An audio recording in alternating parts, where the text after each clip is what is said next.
Sejam todos bem-vindos ao EBD Online com a preciosa paz do Senhor Jesus.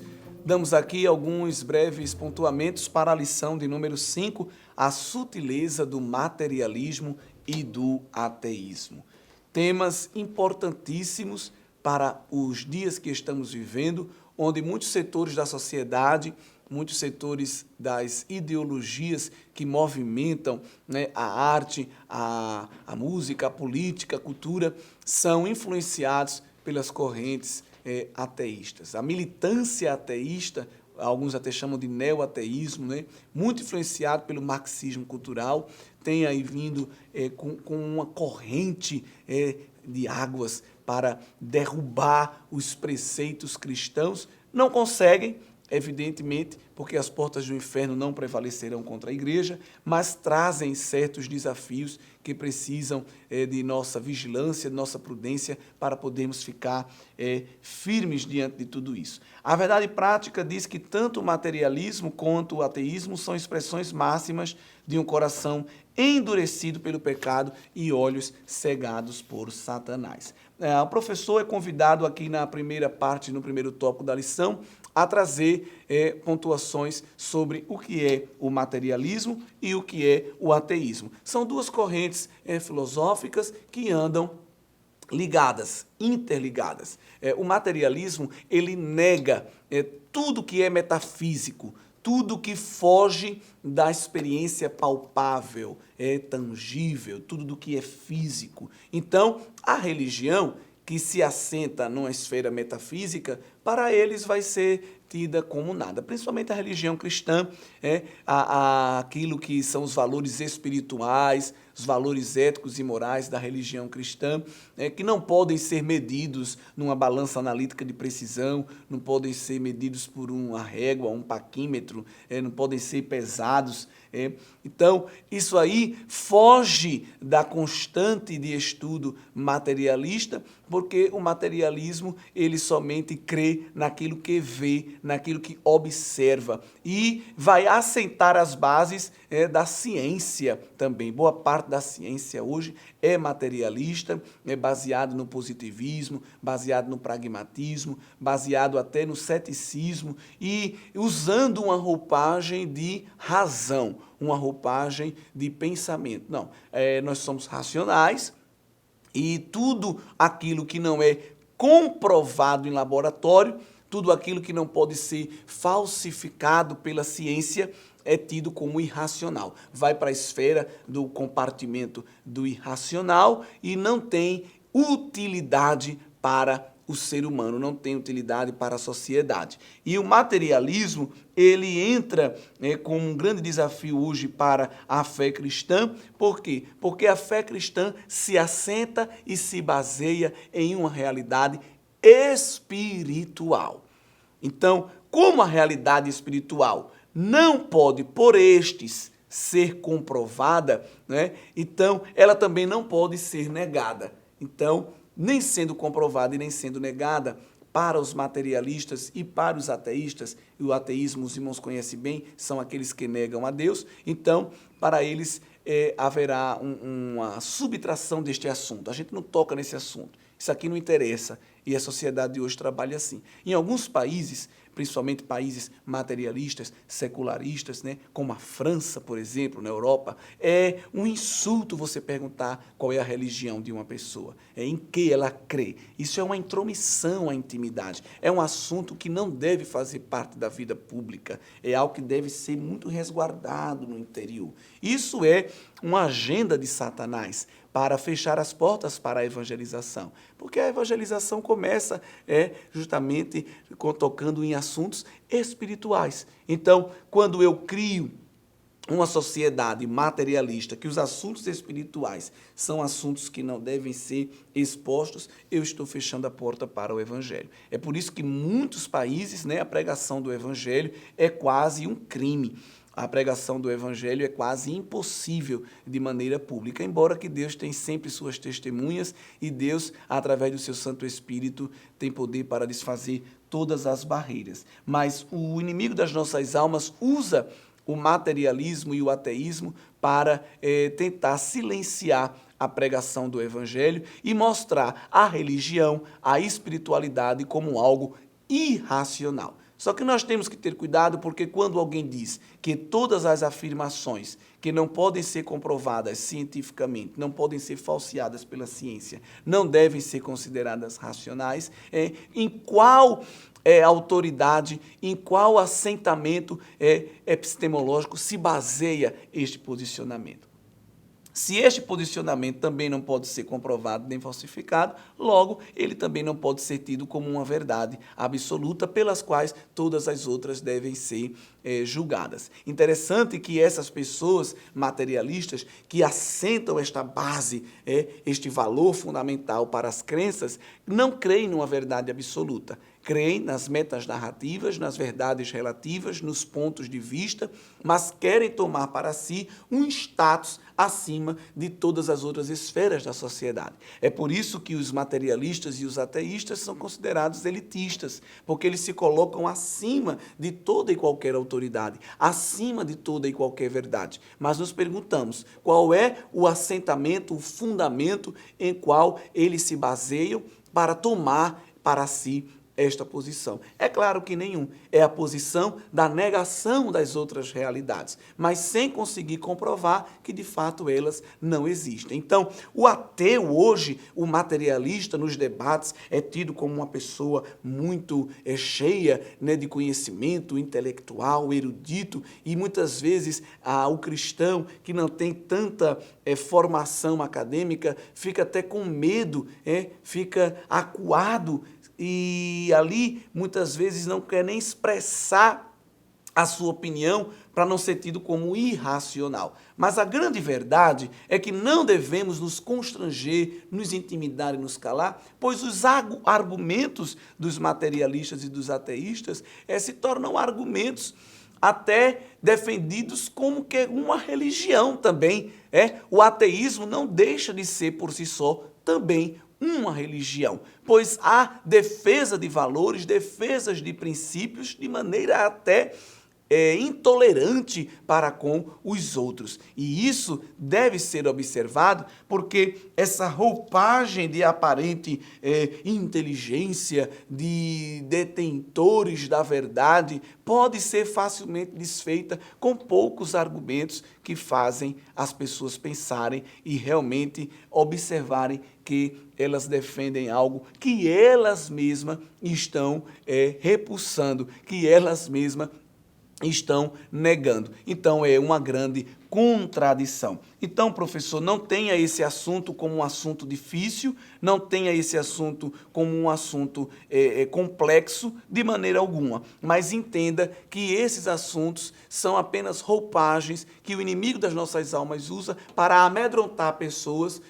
mostrando que elas não têm conhecimento e por isso devem ficar caladas. Nós temos o verdadeiro conhecimento das Escrituras Sagradas que trazem respostas às grandes questões da humanidade, questões que as outras correntes filosóficas não conseguiram trazer nenhuma resposta. A Bíblia vai e responde. Mas como eles dizem que a Bíblia não pode ser comprovada em laboratório, como Deus não pode ser medido numa proveta, numa pipeta, não se pode colocar Deus num funil de decantação, não se pode colocar Deus numa placa de Petri para analisá-lo, então nega-se a sua existência. Mas eu não posso negar a existência de algo que eu não consigo comprovar a sua não existência. Então, se eu não comprovo a não existência, não tem como eu negar a existência. E isso é um grande mistério. Deus é tão tremendo que ele não permite ser negado a sua existência e alguns também não conseguem comprovar a sua existência. Mas imagine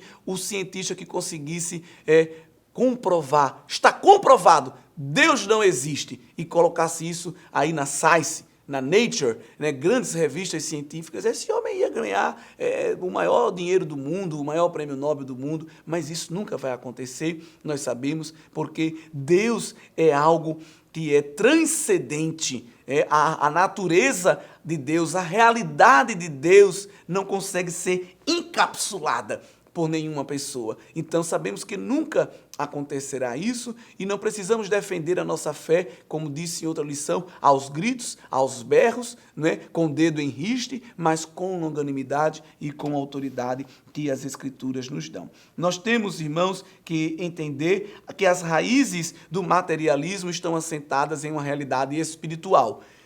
Embora eles neguem a espiritualidade, mas as raízes da defesa de seus posicionamentos têm uma realidade espiritual e é isso que nós queremos falar no próximo tópico.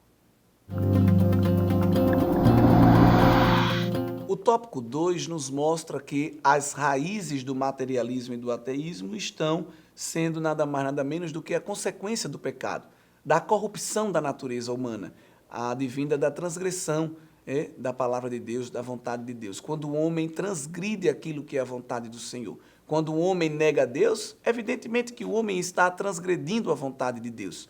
O salmista diz que diz o louco no seu coração, não a Deus. É um ato de loucura. Por quê? De insensatez. Por quê? Porque, evidentemente, Deus ele é visto em dois grandes momentos de revelação. Na revelação geral, que é a natureza, os céus proclamam a glória de Deus e um dia faz declaração a outro dia. Quando olho para a natureza, é impossível negar que há um ser superior no controle tanto da criação como da manutenção de todas as coisas. E, por fim, também a revelação, o segundo tipo de revelação, que é a revelação especial de Deus, que são as suas Escrituras. E aqui nós vamos, através desses dois elementos, observando que sim, Deus existe. Em um, ele é demonstrado, em outro, ele é explicado. Glória a Deus por essas duas grandíssimas revelações que ele nos tem dado. E aí, queridos irmãos, nós vamos observar que o homem nega a Bíblia porque ela é exatamente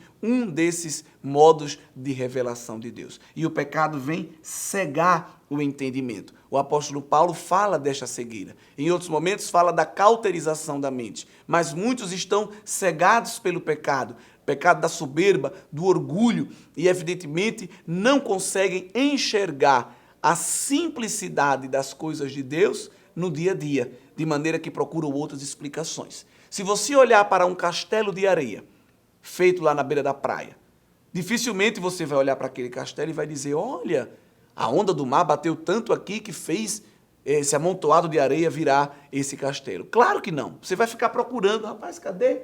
Onde será que está a pessoa que fez isso daqui? Com certeza é um artista. Se você entra no museu e vê lá uma estátua, né? Como a famosa estátua de Davi, esculpida por Michelangelo, você não vai dizer, olha, o ar bateu tanto, né? O vento bateu tanto na pedra que formou essa escultura. Claro que não, você vai querer saber quem foi o artista que produziu aquela obra de arte, quais foram as mãos, né, que fizeram aquilo. Então, é um ato insano você olhar para algo orquestrado, algo que foi feito com cálculo, com detalhes, e pensar que é fruto da erosão, digamos assim, fruto do bater das águas, fruto do bater do vento. Claro que não. Então, o homem cegado pelo pecado, na tentativa de procurar uma outra explicação que não seja Deus para a criação, vai criar uma explicação que exige muito mais fé para se aceitar do que aquela quando se diz que é Deus. Estou falando do acaso, estou falando da seleção natural. Para muitos materialistas, né, que negam a parte espiritual da vida, que negam o sobrenatural, que não aceitam um ser espiritual calculando e conduzindo a manutenção do universo, eles vão dizer que tudo é o fruto do mero arranjo aleatório das moléculas. Eu e você somos esse arranjo aleatório de moléculas e nós somos fruto de explosões, nós somos fruto de guerras entre animais, nós somos fruto do embaralhamento dos genes lá no DNA e é necessário, então, ter muito mais fé para entender que tudo que nós vemos, tudo que nós percebemos, tudo que nós fazemos é fruto aí deste embaralhamento. E aí, se você pegasse todas as páginas de um livro, rasgasse ela, jogasse para cima, né? Colocasse o ventilador para embaralhá-las, e depois essas páginas vão cair todas, uma após a outra, na ordem, e você vai dizer, olha, o que o ventilador fez, produziu este livro com uma história em ordem. É difícil acreditar nisso. É por isso que o Norman Geisler, no seu livro Não Tenho Fé Suficiente para Ser Ateu, ele mostra que é preciso muito mais ter fé para acreditar nas posturas ideológicas do materialismo e do marxismo e até do neoateísmo do que precisamos ter fé para crer em Deus. Porque a crença em Deus, ela é motivada em nós pela nossa consciência, pela razão que Deus nos deu, pela leitura das Escrituras Sagradas e pela percepção daquilo que está ao nosso redor. Esta cegueira espiritual, ela pode ser desfeita. Como? Com retóricas, com argumentos, com palestras? Sim, também, mas principalmente com aquilo que Paulo fala na segunda carta aos Coríntios, no capítulo 4 e no versículo 4, nos quais o Deus deste século cegou o entendimento dos incrédulos, para que ele não lhes resplandeça a luz do evangelho da glória de Cristo, o qual é a imagem de Deus. O evangelho vem clarear, o evangelho vem esclarecer. Por mais cego que esteja o entendimento, por mais trancafiado que a pessoa esteja nas suas teorias, nos seus compromissos teóricos, o evangelho vem para abrir esse entendimento e fazer o homem entender. Por isso que o melhor caminho para conversar com aqueles que negam a espiritualidade, negam o sobrenatural, é o diálogo com as Escrituras, né? Não precisa se desesperar, a igreja não precisa gritar, a igreja não precisa ameaçar que Deus vai jogar um raio na cabeça do incrédulo, não. A igreja precisa chamar essas pessoas à conversa. O grande problema é que a igreja, quando eu falo igreja, a igreja de maneira geral, os cristãos, nós, nos reservamos em nossos grupos. Essas pessoas aí estão cegas, não vão entender e pronto. Vamos ficar aqui na nossa comunidade, a gente é esclarecido, Deus abriu o nosso entendimento. Não, irmãos, isso não é o evangelho. A igreja não foi chamada para isso. A gente se recolher no nosso gueto, né? O gueto gospel urbano, né? O grupo dos cristãos, né? Dos bleanos, né? E as pessoas vão criando essas gírias aí, pentecostais, a gente fica aqui entre nós, faz aquele intervalo bíblico. Intervalo bíblico é bom. Intervalo bíblico é bom lá na faculdade, lá na escola, no trabalho, né? Mas aquele grupo, fica aquele grupo ecluso. E Deus não nos chamou para isso. O evangelho foi chamado para disseminar, para proclamar, para distender a palavra de Deus em todos os locais. Além fronteiras, além tempo. E o inimigo das nossas almas usa essa militância neoateísta que vem, né, com uma palavra que incita verdadeiramente a raiva, o ódio, porque fala do cristão, fala da pessoa de fé como alguém irracional, como alguém no degrau abaixo de cognição, com caricaturas, né, com paródias, com anedotas. Esses sim, eles vêm com esse discurso de ódio. Mas o cristão tem que ir com o discurso da longanimidade, o discurso da paz.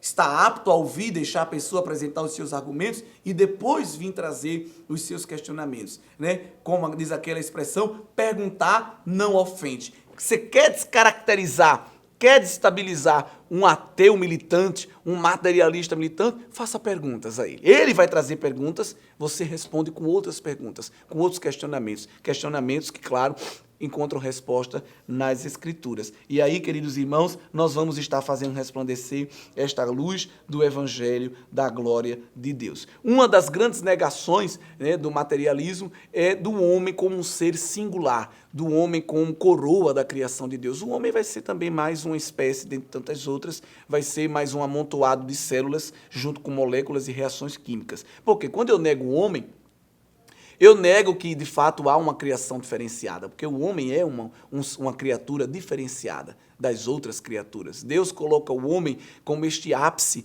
da sua criação, porque ao homem Deus dá à sua imagem e semelhança. O homem é uma cópia de Deus, digamos assim, não é? O homem não é a cópia fidedigna de Deus, porque muitos atributos de Deus ele não compartilha com o homem. Mas o homem traz, sim, né, traços de Deus na sua imagem, tanto física, no sentido dos seus atos, né, porque Deus é espírito, Deus não é um homem de cabelo, de unhas, de pelo, mas quando nós falamos que o homem, na sua característica física, traz imagem de Deus, nos seus atos, porque Deus fala, Deus pensa, Deus ouve, Deus vê, Deus interage. Fisicamente o homem também faz isso. Mas o homem também traz a semelhança de Deus na sua moralidade, no seu caráter, nos seus posicionamentos éticos, né? Quando representa, através de uma vida santa, a sabedoria, a santidade, a misericórdia, a justiça de Deus e por aí vai.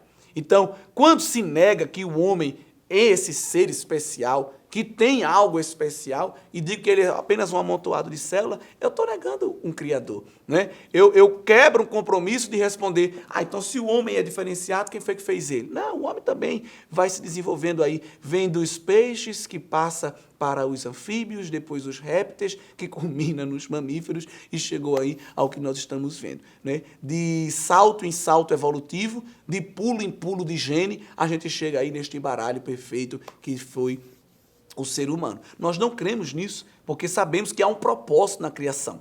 E aí, quando eu nego um Criador, e quando eu nego uma criação à imagem e semelhança de Deus, eu também nego o seu propósito. Então, para que estamos aqui? Né? Estamos aqui para viver essa luta pela sobrevivência e deixar descendentes, né? Para alguns biólogos evolutivos que são materialistas, né? E alguns filósofos naturalistas que também são materialistas ou ateístas, o homem está aqui só para gerar descendência e para perpetuar genes. Mas me permita dizer, seria um propósito muito pobre para o homem apenas perpetuar genes. Deus chamou o homem, né, para a manifestação da glória de Deus através da sua vida. Efésios 1, Paulo tem ali uma canção muito linda que mostra qual é o propósito de Deus para o homem. Nós não fomos feitos para o acaso. No capítulo 1, ali quando ele fala das bênçãos de Deus em Cristo, Paulo vai falar por 3 vezes qual é o motivo, o propósito da nossa existência. E no verso 6 nós encontramos o resumo disso.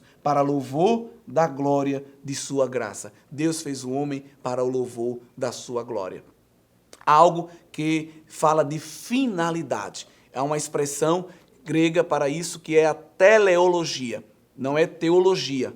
Teleologia é a crença de que as coisas elas foram feitas com uma finalidade, com um propósito. Os materialistas não aceitam a teleologia. Dizem que não há finalidade nem há propósito.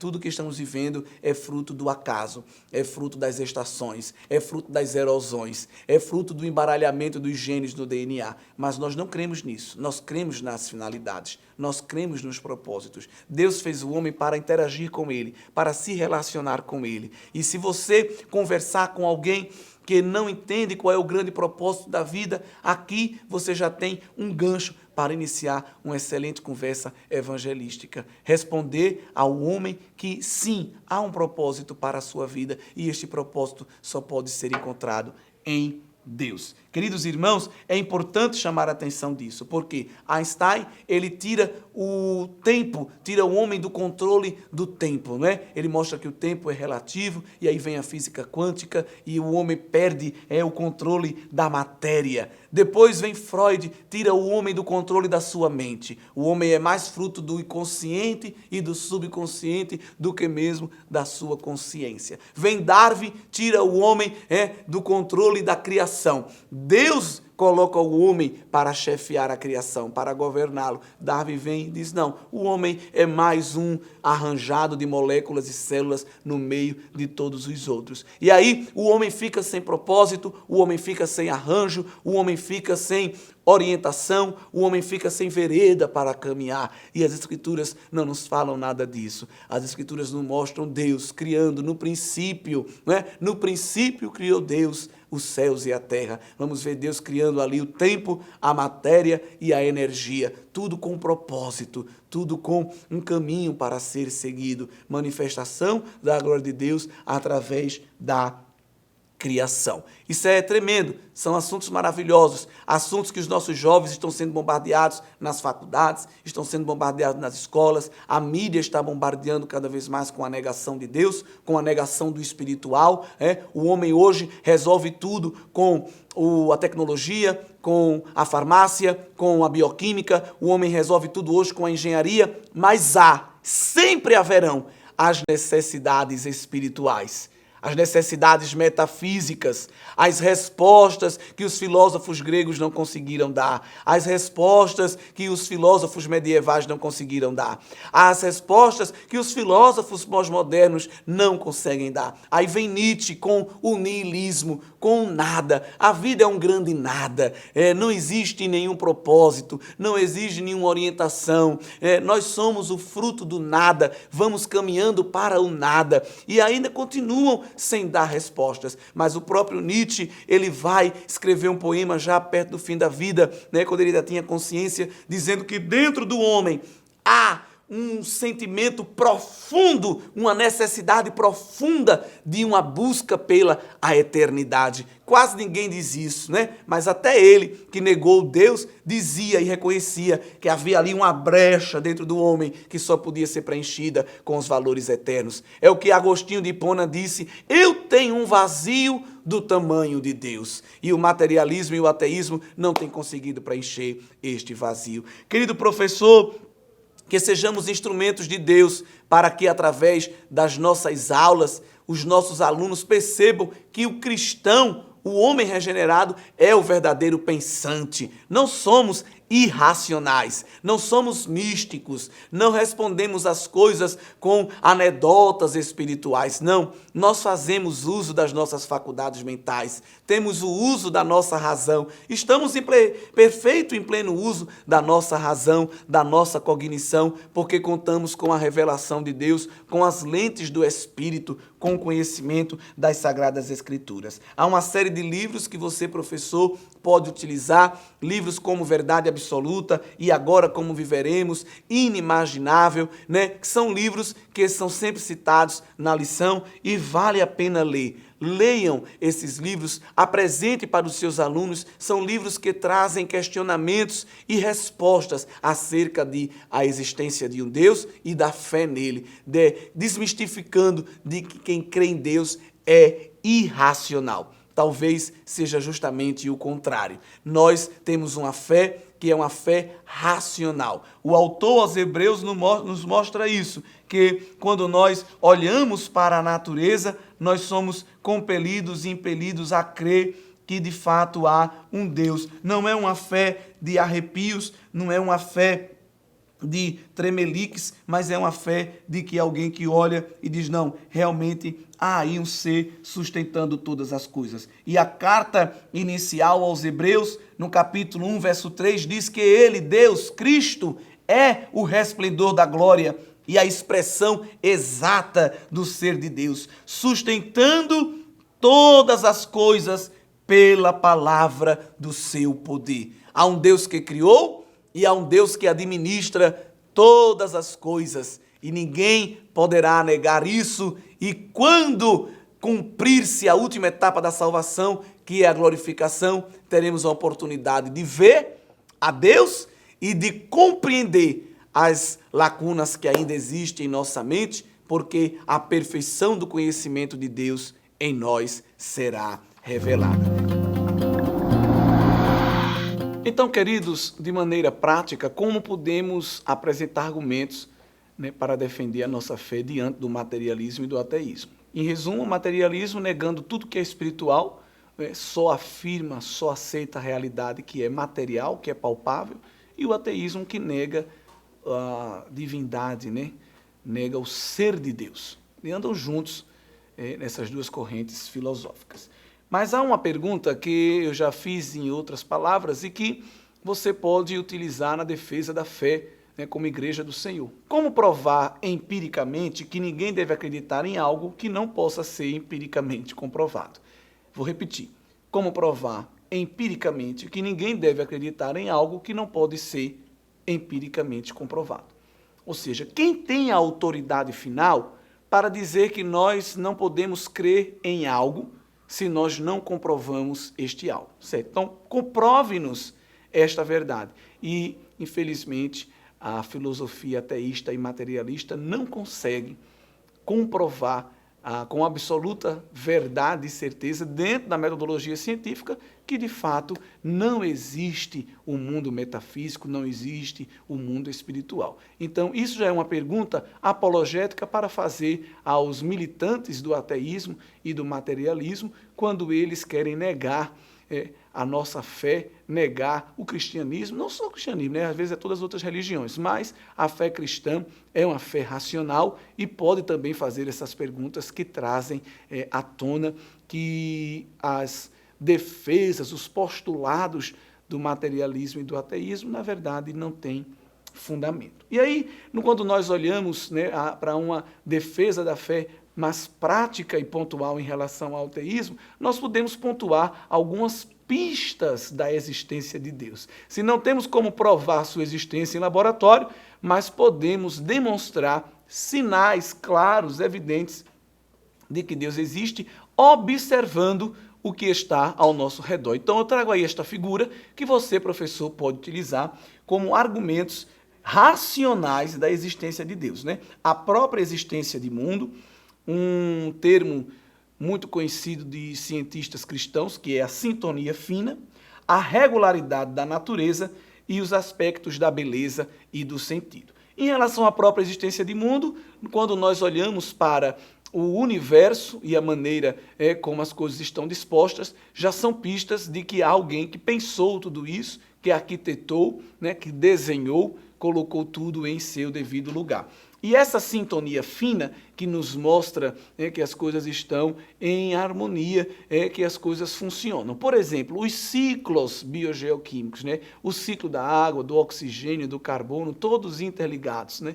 A água da chuva um dia esteve aqui na Terra, ela evaporou, foi para as nuvens e depois, com alteração de pressão e de temperatura, essa água vem a precipitar novamente na forma de chuva. Então, a gente precisa levantar água do térreo da casa para o primeiro andar, colocamos uma bomba hidráulica. Qual é a bomba que Deus usa para fazer toda essa água subir? Glória a Deus! Somente as mudanças de pressão e de temperatura, né? O homem precisa colocar canos, o homem precisa colocar válvulas, Deus não usa nada disso. Então, quando a gente vê a sintonia fina, o ajuste fino também, como alguns costumam falar, dentro dos fenômenos da natureza, nós vamos observar que há alguém que executou mentalmente, né, que projetou todas essas coisas. Por exemplo, os corpos de água, né, nos lagos, nas lagoas, que não são água corrente, a gravidade tende a fazer com que os sedimentos decantem, né, sedimentem, eles caiam, eles venham até o fim e fica aquele substrato. Mas há organismos que eles vivem ao longo da coluna líquida, da coluna de água. Então, como é que eles iam se alimentar? E aí Deus cria correntes verticais que fazem com que esse sedimento ele seja trocado, ele venha, aquele substrato que está no fundo do corpo hídrico e suba. Então, irmãos, quem é que colocou? Até um aquário dentro de casa, você precisa colocar aquela bombinha para ficar oxigenando. Então, qual é a bombinha que se colocou nos lagos e nas lagoas? Deus criou, coloca tudo isso lá funcionando. Então, este ajuste fino, essa sintonia fina, mostra que há alguém pensante por trás de tudo isso. Não tem como dizer que é o acaso. A regularidade da natureza, alguns físicos, químicos nos mostram que existe em torno de 15 constantes. Constantes são números matemáticos fixos que regulam os fenômenos da natureza. Então, em torno de 15. Um dos mais famosos é a gravidade. A aceleração da gravidade, a força gravitacional, que é uma força que puxa os corpos para o centro da Terra, ela é de 9,8 metros por segundo ao quadrado. Ai, meu Deus, o que é isso? Mas só para você entender um pouco mais. Se esse número fosse um pouco maior, nós teríamos grandíssima dificuldade de até levantar um pé para andar. Se essa força fosse maior, se ela nos atraísse ainda mais para a Terra, se esse número fosse um pouco maior, até levantar um braço para dar glória a Deus seria algo muito trabalhoso. Se esse número fosse um pouco menor, a gente ia ficar flutuando, igual os astronautas no espaço. Até colocar uma água num copo, se via água aí no culto, no púlpito, na bandeja, a gente não ia conseguir, porque a água ia ficar com as suas gotas ali, balançando, flutuando, por causa da pouca força gravitacional. Então, foi coincidência? Foi o acaso que aquele valor fosse tão específico? A mesma coisa é a posição da Terra. Se a Terra estivesse um pouco mais próxima do Sol, a gente morreria chamuscado, tostado, torrado. Se a Terra estivesse um pouco mais afastada do Sol, morreríamos congelados. Então, foi o acaso que plantou a vida aqui na Terra? Não, as condições do planeta foram pensadas por Deus, foram ajustadas para permitir a vida. E o homem fica procurando vida em tantos outros lugares e não encontra. Por quê? Porque há uma regularidade da natureza e uma sintonia fina, as forças moleculares, as forças elétricas, uma simples molécula de água, há forças entre os átomos que sustentam para que a molécula ela esteja ali. E aí, quando a gente quebra essa molécula, ela vai mudar de estado físico. Então, são temas que a gente costuma não ouvir muito, se ouve mais na escola, na academia, mas quando você começa a estudar, você vê a grandeza de Deus. A água, as moléculas de água, elas são tão bem estruturadas que formam uma coisa chamada tensão superficial. É o que permite, por exemplo, o mosquito andar sobre as águas. A brincadeira que a gente faz é de dizer que não é um milagre, porque o mosquito andou. Claro, mas aquilo é a tensão superficial das águas e permite que, por exemplo, a gente consiga colocar a água em recipientes. Então, a água que é o líquido precioso da vida, é o que forma o orvalho. O Salmo 104 diz que Deus visita a terra, Ele sopra o seu espírito e a terra reverdece. E aí de manhã nós temos todo dia ali o orvalho que Deus dá para os vegetais e para os animais. Glória ao nome do Senhor Jesus, graças às forças moleculares, às forças entre os átomos. Então, quem foi que pensou em tudo isso? Foi o acaso? Foi a seleção natural? É o mero arranjo das moléculas? Claro que não. E uma quarta pista da existência de Deus é o senso de beleza e de sentido das coisas. Se nós fôssemos fruto apenas do acaso, do arranjo aleatório, não fazia sentido ficar olhando um quadro e apreciando a arte, apreciando uma boa música, olhando para os espetáculos das mais variadas artes, não faria nenhum sentido. A linguagem também não teria sentido, seria mero arranjo molecular. Então, o que eu estou falando aqui não faria nenhum sentido, o que eu estou pensando, a minha cognição, seria tudo aleatório. Então, os homens dizem que tudo é fruto, os homens que eu digo materialistas e ateístas, é fruto do acaso, é fruto de um desenvolvimento evolutivo arranjado pelas moléculas. Então, se nós hoje somos isso, amanhã não seremos, porque vamos estar nesta constante mudança aleatória das moléculas. E não faz nenhum sentido isso. O homem, ele sempre teve um senso de beleza dentro de si. A filosofia explica isso, é a estética. Nós temos este senso de beleza, este senso de sentido. O pós-modernismo veio destruir isso nas artes. As artes pós-modernas, a arte pós-moderna, ela não tem nenhum sentido, é uma privada de cabeça para baixo. Você vai no museu pós-moderno, as esculturas, um fio misturado com argola, e você olha para aquilo, não, aqui tem o meu lírico, aqui tem uma mensagem que ninguém sabe qual é.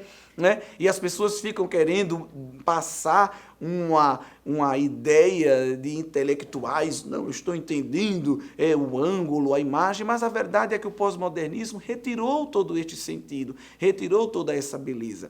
Beleza essa que a própria filosofia buscava, a filosofia que também se importa com a estética. Então, quando nós negamos que há um motor imóvel, uma autoconsciência absoluta, uma fonte de beleza e de verdade, transcendente até, um princípio primeiro, nós estamos até rasgando as ideias principais da filosofia, pois a filosofia ela precisa de um padrão para avaliar as coisas. A filosofia ela precisa de um padrão para se posicionar em relação à ética, em relação à estética, em relação à moral, em relação à episteme.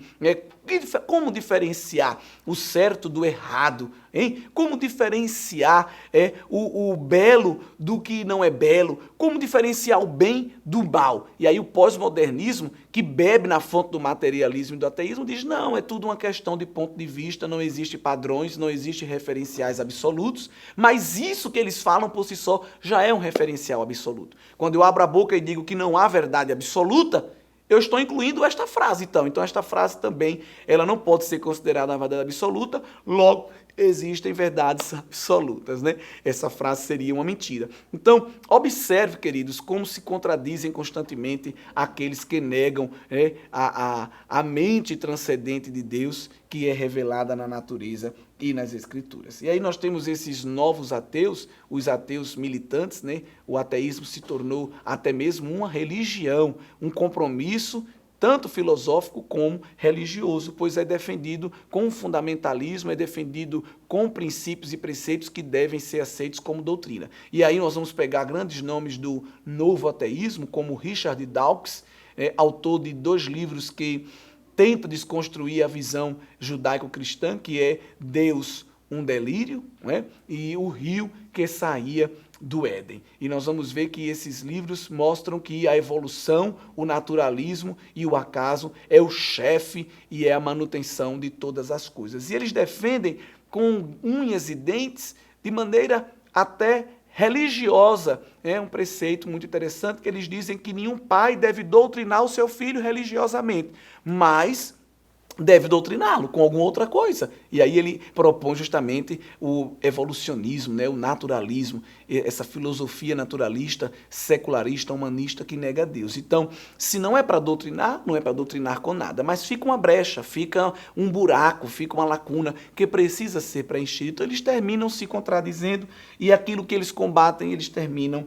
fazendo. Não é? Não só o Richard Dawkins, mas o Daniel Dennett e o Sam Harris, que são nomes, o Christoph Hitchens, que são nomes bem conhecidos aí da militância neo-ateísta, que quando escrevem terminam por se contradizer. Escreveram livros dizendo que Deus é cruel, que a Bíblia é cheia de contradições e utilizam às vezes até teólogos liberais para fundamentar as suas visões de mundo, quando nós sabemos que, evidentemente, as visões que eles têm de Bíblia são visões distorcidas, descontextualizadas e, por si só, ultrapassadas, porque não fazem a correta aplicação dos conceitos teológicos, né? Citam os textos bíblicos de maneira descontextualizada e não conseguem, então, construir um fundamento que seja plausível. Então, não se assuste, igreja, diante do ateísmo, do materialismo, que vem com a roupagem de muito conhecimento, de expertise, e muitas vezes o cristão se cala com medo de sair como um bobão que não tem conhecimento. Não, nós temos a mente de Cristo.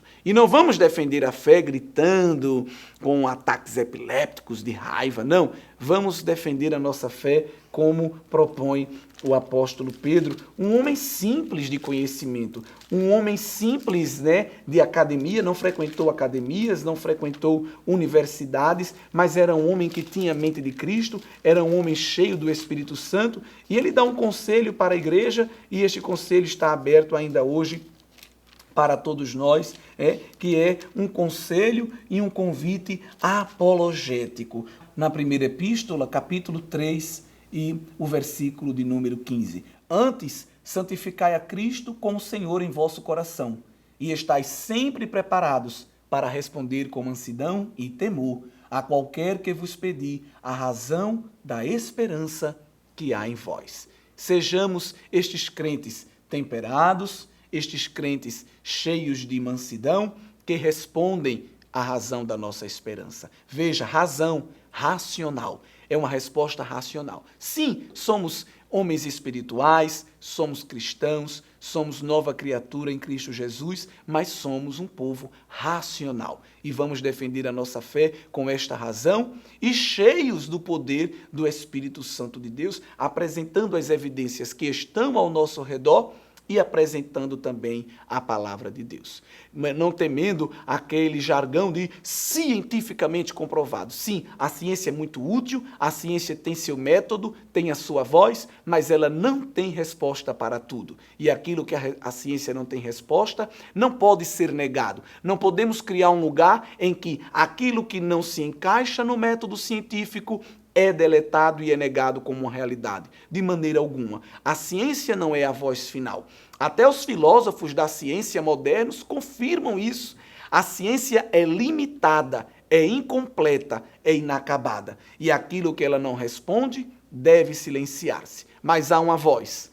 Aleluia! A voz eterna de Deus. revelada na sua palavra, que traz respostas para aquilo que a ciência e as outras áreas da vida não conseguem responder. As palavras, a revelação divina, as sagradas escrituras têm as respostas eternas para as nossas vidas. Que o conhecimento é capaz de mudar a vida de quem lê, a gente já sabe. E que livro você pode comprar em qualquer livraria. Mas nós transformamos 100% do nosso lucro em mudança de vidas, através da ação social, evangelismo e missões. Ao adquirir qualquer um de nossos produtos, seja presencial ou à distância, você está investindo em alguém. Na próxima vez que você for comprar livros ou artigos evangélicos, não vá em qualquer lugar. Vá na Livraria Arca Missionária. Uma nova história começa quando você compra aqui. Agora você pode fazer a sua contribuição através do Pix, uma operação rápida, segura e sem custos. Abra o aplicativo do seu banco, clique na opção Pix e em seguida vá na opção Transferência. Depois é só digitar nossa chave Pix, que pode ser o nosso CNPJ 11 120 490 0001 86.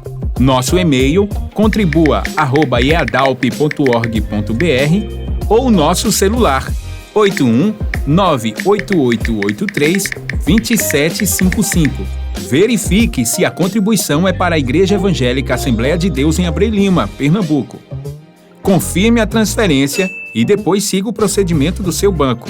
Anote nossas chaves Pix para não esquecer. CNPJ 11 120 490 0001 86.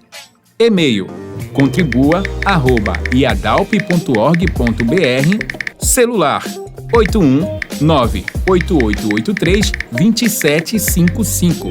Você está contribuindo para o crescimento da obra de Deus.